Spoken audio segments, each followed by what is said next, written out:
My parents had bought this two-story house as an investment, and I was living on the main floor. The upstairs had been converted into a two-bedroom apartment, which I managed. It was a good arrangement.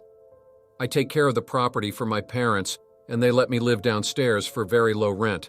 Sometimes I would even get it for free, depending on how many guests came in, but that was rare.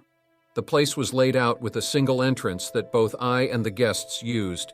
There was a shared hallway, which is where the laundry was, and there was a heavy door to my place and a staircase leading up to the rental unit upstairs that had its own locking door as well. The upstairs rental had been doing well. We usually had a steady stream of guests. Most of them are tourists. I lived in a quiet mountain town, and the place was packed in the winter for the skiing season. One night still stands out to me. It was a Friday evening, and I had just finished cleaning up after dinner. I heard some noise upstairs, which wasn't unusual since I had a guest staying in. He was a solo traveler and seemed friendly when he checked in. I didn't think much of it and settled down in the living room to watch some TV. It was unusual to see a single person because our place was big enough for at least 3 two-bedrooms and a pull-out couch in the living room. As time went on, the noise upstairs grew louder. I could hear music and the sound of someone talking. Since he was alone, I wasn't sure who he was talking to. Maybe he knew someone in town, or maybe he was on the phone. It sounded like the guests had been drinking, probably a bit too much. I considered going up to ask him to keep it down, but I decided against it.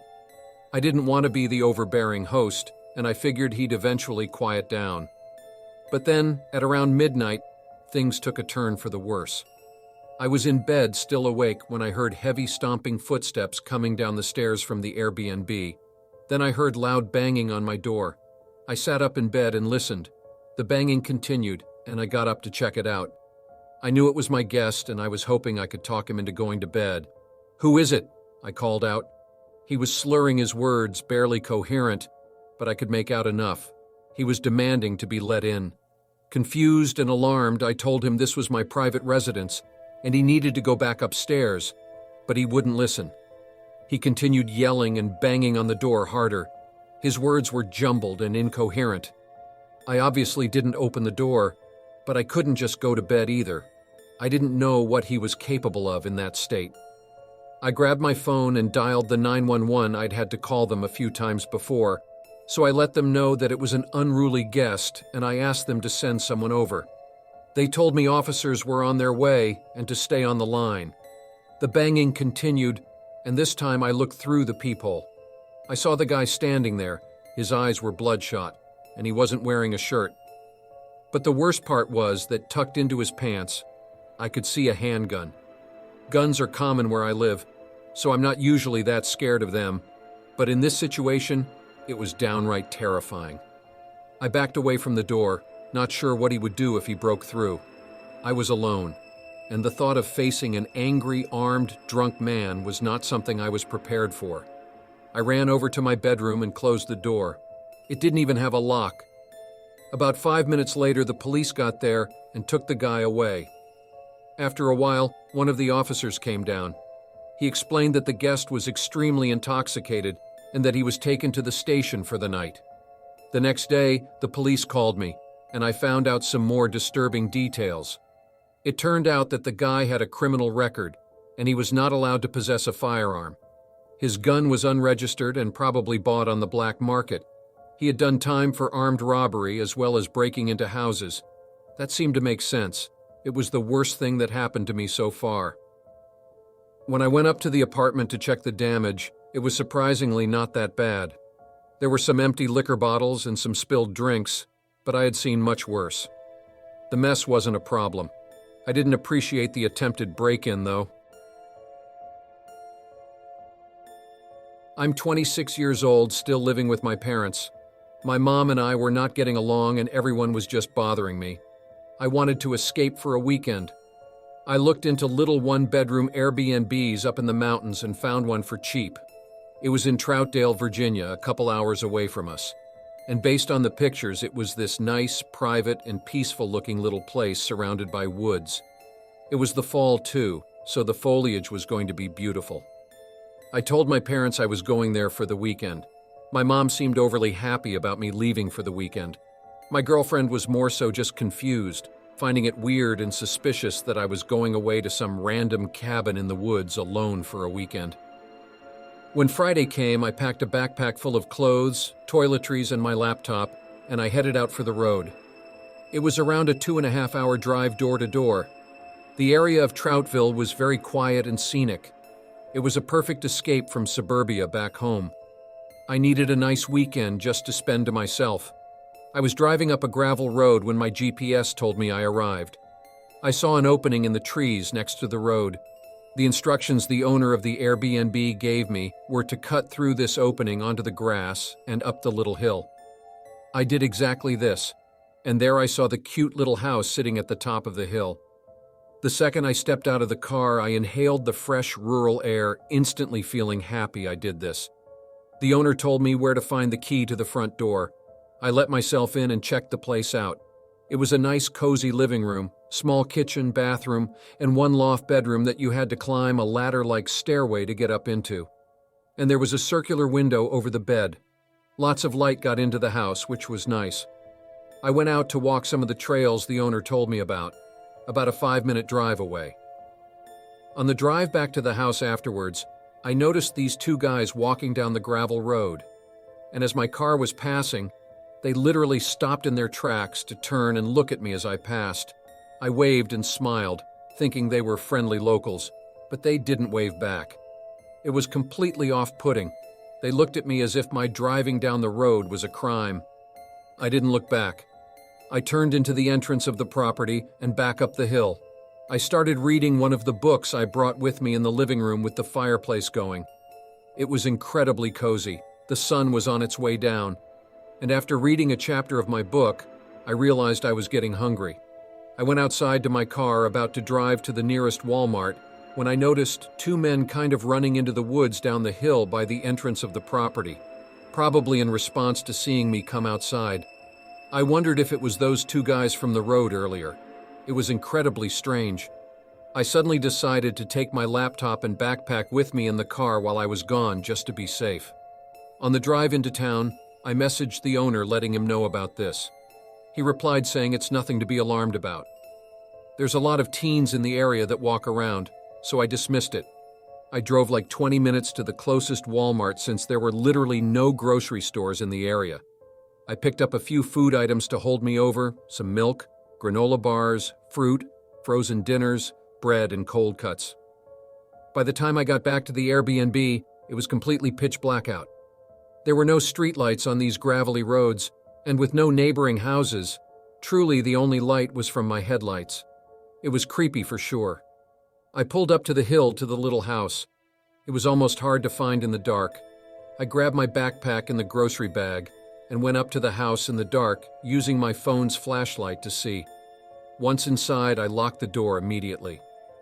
It was creepy out there. I ate real quick and went back to reading my book by the fire, and pretty soon the lights to the room suddenly cut out, and the only light in the entire house was from the fireplace. I tried flicking on anything electric, but the power was gone. I went to message the owner again, who swiftly replied back to check the main breaker in the circuit box outside by the telephone pole near the back of the house. I didn't reply. There was no way in hell I was going out there. I was already paranoid from earlier. And why would the power be randomly cut out anyway? Something was off. I heard a creak in the floorboard from the darkest corner of the room by the bathroom door. I looked over, saw this tall, looming figure in the doorway of the bathroom lit up only by the fireplace. My worst fear had been realized. This was actually happening. A soft, yet deep and disturbing voice told me to remain calm and give him everything I had. I was so scared I could barely speak. I said all I had was my laptop and some clothes. He told me to empty my wallet of all my money, which I did. As he stood in the doorway, I still couldn't see his face. He told me to go into the kitchen and stay there. Moments later, I heard the door to the house close. I looked into the living room. My laptop, backpack, and money was all gone. I called 911 quietly to report a robbery. 20 minutes later, an officer arrived. I described the two guys I'd seen walking down the street earlier that day, assuming it was them working together on this. Basically, All the officer could tell me was that they'd be on the lookout for anyone matching those descriptions. I messaged the owner to tell him what happened, and he was sympathetic at first, or so it seemed. He said I could go home the next day, but he didn't want to refund me for my horrible experience. A trip I thought would be a nice detox for a stressful point in my life only made it worse. Luckily, my laptop was only like $400, and I didn't pack any expensive clothing, but it was still the scariest experience of my life. There is a small part of me that believes the Airbnb host may have something to do with it because I still have no idea how that guy got into the house. I rent out my South Carolina house on Airbnb whenever I'm not using it. It's a modest 3-bedroom and 1-bathroom house by the beach. 2 of the bedrooms are guest rooms, which are accessible to the people renting it.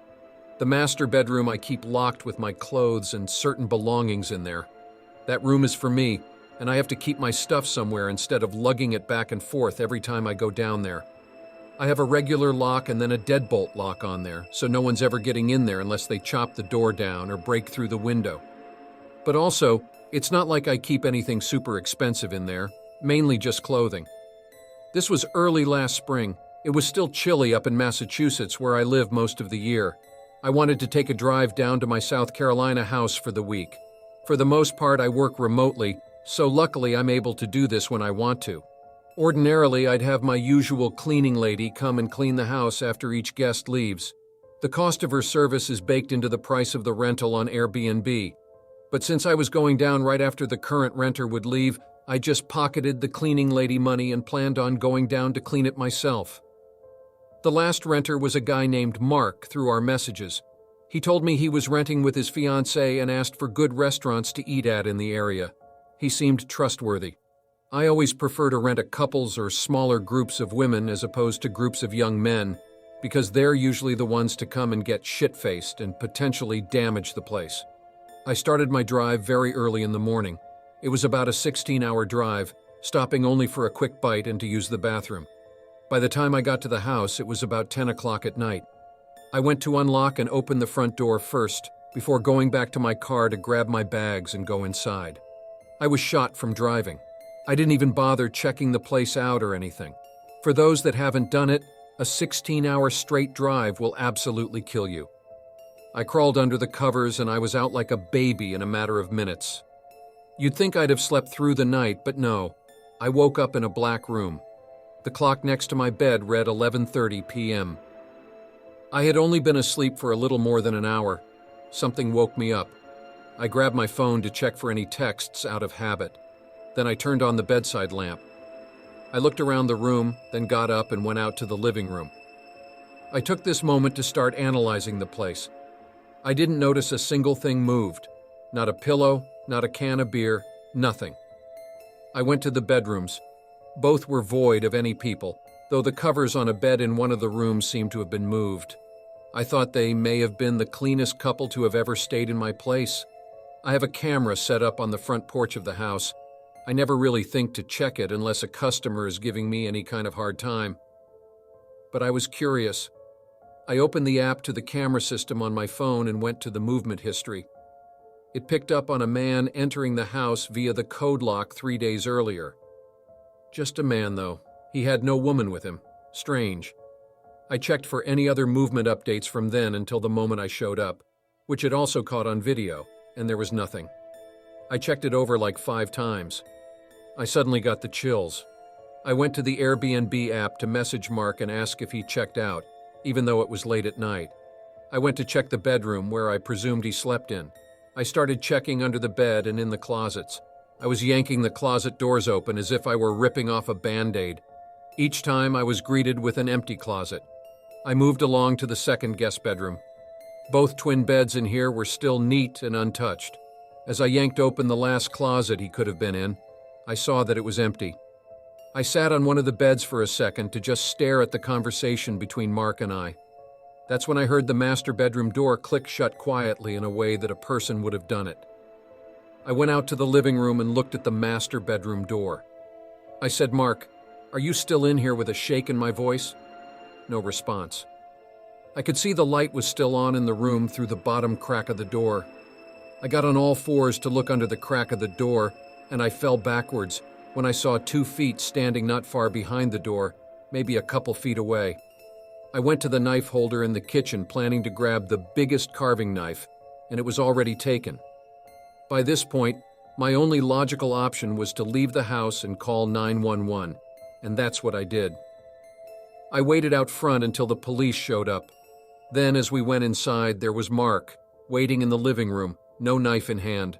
He spoke in his Portuguese accent, acting all innocent, saying he just needed a place to stay for one more night, which was complete bullshit. He denied ever picking up the knife, which was conveniently placed back in the knife holder now. After 30 minutes of 2 police officers outside talking to Mark and 2 inside talking to me, they actually let him go and told me I should contact Airbnb and try to work it out with them. I was just shocked. I felt like the police didn't do their job.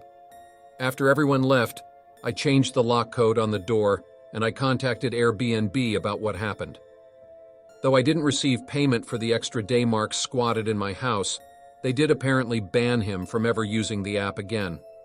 It doesn't really feel like proper justice, though, when he was potentially waiting to stab me in my own house, in my own bedroom.